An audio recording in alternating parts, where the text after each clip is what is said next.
People think they know Nebraska. They see it from a plane window at 30,000 feet, just a patchwork of green and gold squares. It's a place you pass over on the way to somewhere else. But down here, on the ground, life is complicated. Politics here are not simple. They're rooted in the soil, in the water that runs beneath it, and in the quiet struggles of the people who call this place home. We are more than just a red state on a map. We are a place of deep contradictions, a state with a one-of-a-kind nonpartisan legislature, yet fiercely partisan on the national stage. Understanding Nebraska means looking past the easy labels. It means understanding the push and pull between tradition and the need for change. The heart of Nebraska politics beats with a quiet rhythm. It is not always loud, it does not always make the national news, but it is steady. It is the sound of a combine harvesting corn in the fall. It is the murmur of conversation at a small-town diner. Here, political identity is tied to the land itself. It is about stewardship and survival. It is about neighbors helping neighbors through a tough winter. But that quiet rhythm is being disrupted. New challenges are forcing old ways to bend. The world is changing, and Nebraska, for all its stoicism, must change with it. The political conversations happening now will shape what this place looks like for generations to come. There is a sense of independence here, a belief that we can solve our own problems. This spirit gave rise to our unicameral legislature, the only one in the country. It was designed to be less about party and more about people. A place where a farmer from Scottsbluff could have the same voice as a lawyer in Omaha. That ideal is tested every day. The pull of national party lines is strong. It creeps into local debates and tries to divide us. But the core idea remains a powerful part of who we are. It is a reminder that politics at its best should be close to the people it serves. It should be about finding common ground, not just winning fights. So when you think of Nebraska, think beyond the stereotypes. See the complexity. See the farmer worrying about drought and the nurse in a rural clinic worrying about funding. See the tech startup in Lincoln and the small business owner on a fading Main Street. These are the faces of Nebraska politics. Their concerns are the currents that shape our political landscape. It is a landscape of subtle shifts and deep roots. It is a place where the past is always present, but the future is still unwritten. And the choices we make today, in this place between the coasts, will echo far beyond our borders. The most important political issue in Nebraska is water. It always has been. The Ogallala Aquifer, a vast underground sea, lies beneath our feet. It is the lifeblood of our agriculture. It turns our fields green and feeds the nation. But this resource is not infinite. Every year we pull more water out than nature puts back in. The fights over water rights, conservation, and irrigation are not abstract debates. They are about survival. For farmers, access to water is the difference between a good year and bankruptcy. For communities, it is about having clean water to drink. Our leaders are constantly trying to balance the needs of today with the needs of tomorrow. Then there is the struggle for good jobs. We are a state built on agriculture, but farming is changing. Technology means fewer people are needed to work the land. So we look for new ways to grow. We try to attract manufacturing plants and tech companies to cities like Omaha and Lincoln. This creates a tension. How do we create new jobs without losing our identity? How do we support our cities while making sure our small towns do not disappear? The debate over tax incentives, workforce training, and economic development is a constant feature of our politics. It is about creating a future where our children can stay in Nebraska and build a life. Healthcare is another battlefield. In rural Nebraska, the local hospital is often the largest employer. It is the heart of the community. But keeping these hospitals open is a constant struggle. They face shrinking populations and rising costs. The debate over Medicaid expansion was a long and difficult one in our state.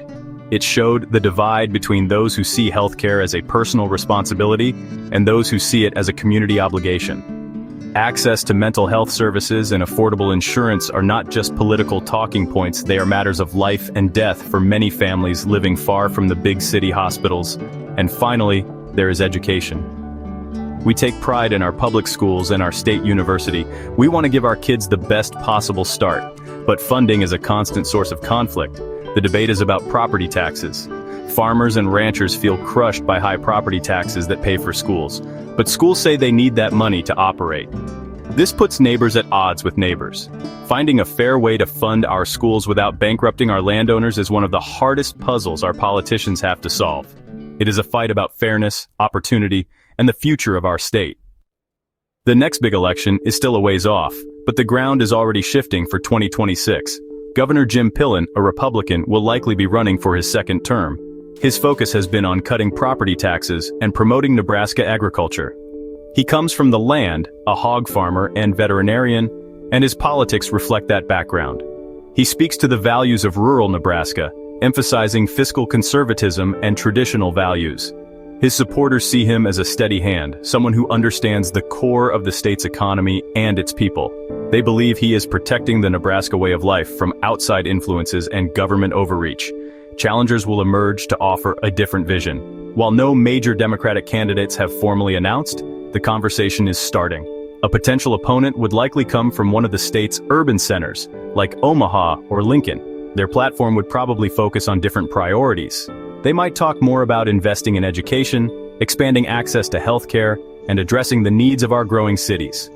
They would argue that Nebraska needs to be more forward-looking. They would try to build a coalition of urban voters, young people, and moderate Republicans who feel the current leadership is out of touch with the modern world.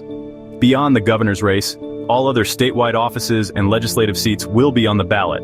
The unique nature of our nonpartisan unicameral legislature makes these local races incredibly important. Senators are elected based on their ideas, not just their party label, at least in theory. In 2026, voters will decide the direction of the legislature. Will it remain conservative, or will more moderate and progressive voices gain a foothold? These elections determine everything from school funding to environmental regulations. They are where a single voter can feel they have a real impact. It is a reminder that politics is not just about who is in the White House. The issues that will matter most to voters are the ones that hit close to home. The price of groceries, the quality of the local school, the property tax bill that arrives in the mail. Candidates will need to speak directly to these kitchen table concerns. They will travel the state from the Sand Hills to the Missouri River, shaking hands at county fairs and town hall meetings. They will need to convince voters that they understand the daily struggles and aspirations of Nebraskans. In a state this grounded, authenticity matters more than a fancy slogan. The winners in 2026 will be the ones who connect with the quiet hopes of the people. Even in a state that values its independence, we just cannot escape the influence of national politics. Decisions made in Washington, D.C. travel down the interstate and find their way to our farms and towns. Federal farm bills are a perfect example. These massive pieces of legislation passed by Congress every few years have a huge impact on our state's economy. They set the rules for crop insurance, conservation programs, and subsidies. When Washington debates the Farm Bill, Nebraska listens closely. Our congressional delegation, including Senators Deb Fischer and Pete Ricketts, spends a lot of their time fighting for the interests of our farmers and ranchers. National debates over trade also ripple across our plains. When the federal government puts tariffs on goods from other countries, those countries often retaliate by putting tariffs on American products. This can be devastating for Nebraska. Our state sells a lot of beef, pork, and soybeans to places like China and Mexico. A trade war can cause prices to collapse, hurting the bottom line for thousands of families. Our leaders in Congress are constantly working to open up new markets and ensure that trade deals are fair to American agriculture. Their work in Washington has a direct effect on the prosperity of our state.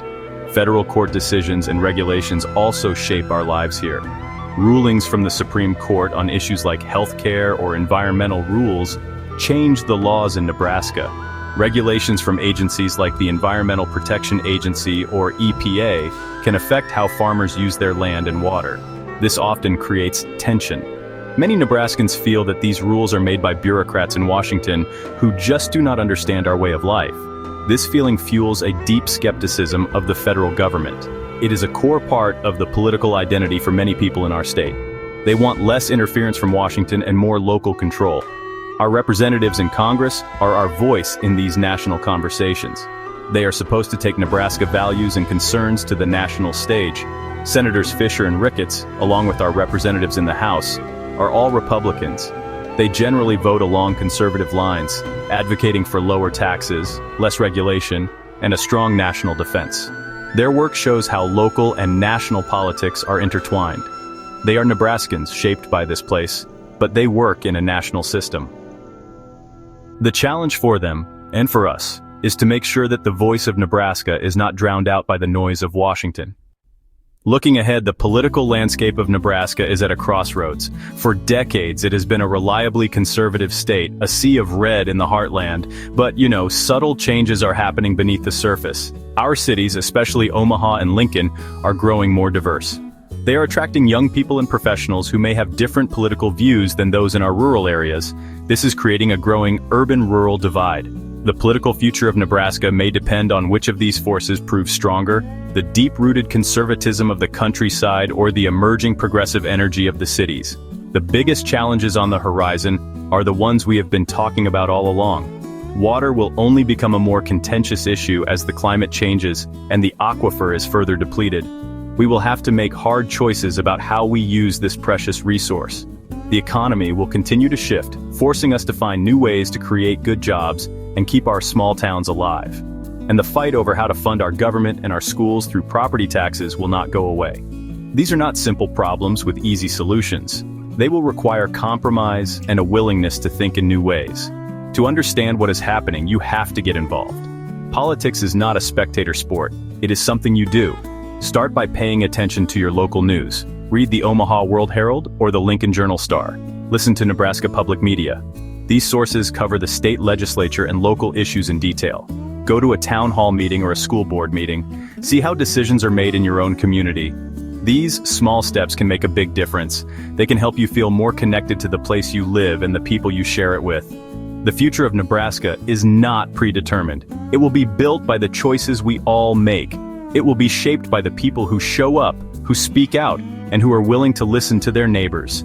This place, this patch of land we call home, is worth fighting for. It is a place of quiet strength and enduring values, but it is also a place that must be willing to adapt and grow. The political winds are shifting. Where they will take us is up to us. To learn more, visit the official website for the Nebraska Legislature at nebraskalegislature.gov, or find nonpartisan election information at the Nebraska Secretary of State's website.